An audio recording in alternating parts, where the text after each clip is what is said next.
মনোবীক্ষণ polyclinic, চিকিৎসার জগতে এক দশক। এখন এখানে সব বিষয়ে ডাক্তারবাবু এক ছাদের তলায়।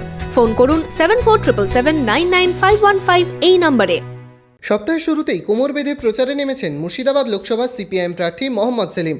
সোমবার হুডখোলা জিপে করে বা কখনো পায়ে হেঁটে ভগবানগোলার সরলপুর গ্রাম পঞ্চায়েতের দিয়ারাপাড়ায় জনসংযোগের মধ্য দিয়ে প্রচার সারলেন মোহাম্মদ সেলিম। এদিন বাম কংগ্রেস যৌথ প্রচারে নেমেছিল। পাশাপাশি এদিন ভগবানগোলা উপনির্বাচনের কংগ্রেস প্রার্থী আঞ্জু বেগমের হয়েও প্রচার করতে দেখা যায় মোহাম্মদ সেলিমকে। বলা বাহুল্য, এক ঢিলেই দুই পাখি।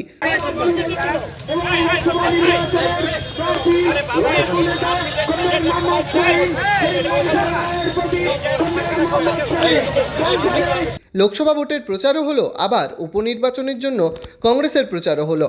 এদিন দিয়ারাপাড়া মোড় থেকে শুরু করে হরিরামপুর ঘাট, হোসনাবাদ, ঝিকড়া, সরলপুর পর্যন্ত চলে প্রচার। এখনও অর্ধেকের বেশি এলাকা চষে বেরিয়েছি, বাকি যা আছে সেটাও হয়ে যাবে। আর প্রতিদিন উৎসাহ বাড়ছে। এখানে ভগবানগোলায় যেহেতু আমাদের লোকসভা নির্বাচনের সঙ্গে সঙ্গে উপনির্বাচনও আছে, সেজন্য আরও বেশি মানুষের সাড়া, কারণ দুটো ভোট তারা দেবে। আর কংগ্রেসের কর্মীরাও তাদের বাড়তি উৎসাহ আছে। সেই জলঙ্গি থেকে, করিমপুর থেকে সর্বত্র, রানীনগরে গত দুদিন আমরা ঘুরলাম, সেখানে দাঁড়িয়ে তারাই আয়োজন করেছিল। ব্যাপক মানুষের সাড়া। Bureau report, Madhyabanga news.